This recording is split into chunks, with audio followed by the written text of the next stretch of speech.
porque lo que te decía hoy, cada individuo recibe cosas distintas. Las dos pinturas pueden ser recibidas por diferentes individuos y por el mismo recibir cosas distintas. Exactamente, y va a recibir. La importancia del lenguaje total. Claro, porque es la cosa distinta. Él es un pintor de un corte expresionista que tiene otra manera de comunicarse, ¿no es cierto? Pero los caminos son varios. El objetivo es llegar a donde nos a la transmisión del mensaje, que eso es lo fundamental.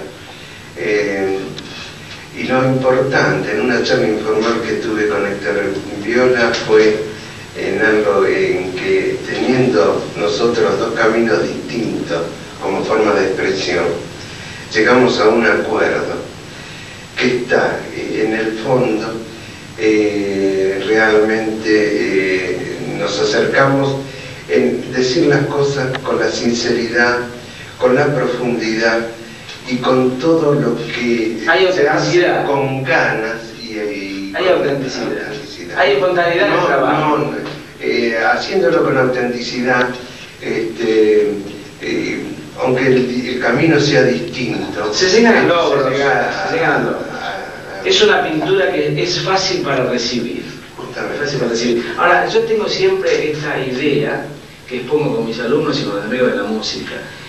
Yo no sé la diversidad que hay entre la creación y la interpretación, pero además de ser distintos caminos, una cosa es interpretar la obra escrita, una partitura, con respecto al que va a ejecutar, al intérprete, al intermediario.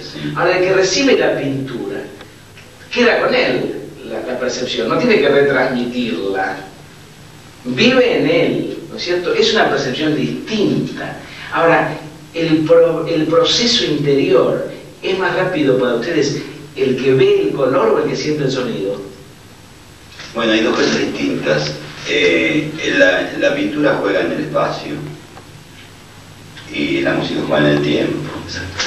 Claro, entonces el ser humano está creado de una manera bastante especial y uno tiene algunos sentidos más agudos que otros. Claro, es muy personal. Entonces es una cosa muy personal, es decir, algunos sufren del hígado, otros sufren de dolor de cabeza, es decir, claro, siempre hay una parte más débil y más poderosa. Entonces pienso que no se puede venir haciendo palabras y decir, no, esto es así o es así. No es una cuestión muy de experiencia, muy de mucho tiempo, de elaboración.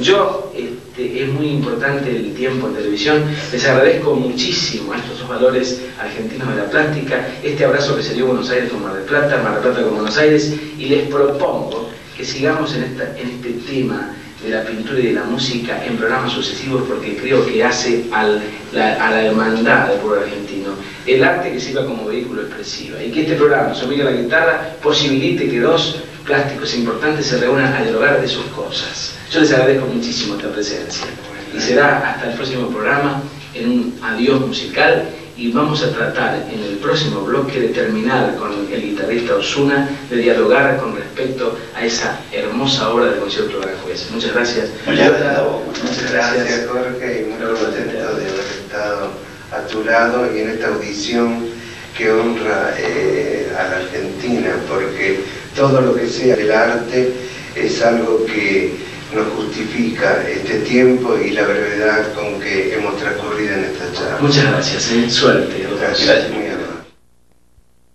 Vamos a oír una obra española, también de gran dificultad, del que en realidad fue el Paganini para la guitarra a finales del siglo XIX, que fue Francisco Tárrega, compositor español que había nacido en Villarreal en 1852 y que falleció en Barcelona en plena gloria el año 1909, el mismo año que murió Albéniz, quien por cierto él había dado algún recital en la Sala Bernarelli de Barcelona. Tárrega fue un gran maestro, nació en Villarreal, decía, en Castellón, estudió con Manuel González, el ciego de la Marina, y otro ciego, Eugenio Ruiz, le dio lecciones de piano. Le oyó luego el célebre guitarrista andaluz de flamenco y también de concierto Arcas, y de él recibió muy importantes orientaciones. Gracias a un comerciante de su pueblo, Conesa, pudo Tárrega ampliar estudios en Madrid. En 1878 dio su primer concierto en Barcelona, después de una etapa de gran decadencia de la guitarra, porque en realidad el romanticismo, después de la muerte de Sor y de los grandes guitarristas italianos, aportó muy poco a la guitarra. La guitarra pasó a un segundo plano, completamente eclipsada por el piano, que fue el instrumento romántico por excelencia, y hasta la época de Tárrega recuperó la guitarra su protagonismo. En París, Tárrega tocó en la Sala Pleyel, en el Teatro Odeón, le admiraron los Rothschild, Víctor Hugo, Pasteur y otras figuras del París de su época. Su técnica, pulsando las cuerdas con la yema de los dedos, dicen que era perfecta. Músico puro, de gran claridad y sensibilidad en sus ejecuciones, Tárrega tuvo una escuela muy importante que ha llegado hasta nuestros días. Entre sus discípulos están Miguel Llobet, Emilio Pujol, Daniel Fortea y otros grandes guitarristas del siglo XX. Tárrega escribió mucho, obras originales y transcripciones, hizo también muchísimas variaciones sobre temas de compositores de su época, fue una especie de Lis en ese sentido, y entre las fantasías que escribió sobre óperas destacan, por ejemplo, una sobre la ópera Marina de Arrieta y esta que vamos a escuchar hoy, que es una fantasía sobre motivos de la Traviata de Verdi, una de las óperas que en su juventud se fue imponiendo en toda Europa y llegó a ser una de las piezas más populares dentro del mundo lírico. Sobre la Traviata, o la descarriada, como decían algunas traducciones de la época, vamos a escuchar esta fantasía de Tárrega, donde Tárrega juega con algunos de los motivos de la célebre ópera de Verdi.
¿Qué les pareció, amigos, el recuerdo de su amiga la guitarra, de hace tantos años en Mar del Plata, con amigos como Héctor Viola, con Raúl Ballester, el pintor, con nuestros recuerdos de cómo se hace la guitarra, esa visita al taller, donde se construye maderita por maderita, eso que después va a ser un instrumento maravilloso como es nuestra querida guitarra?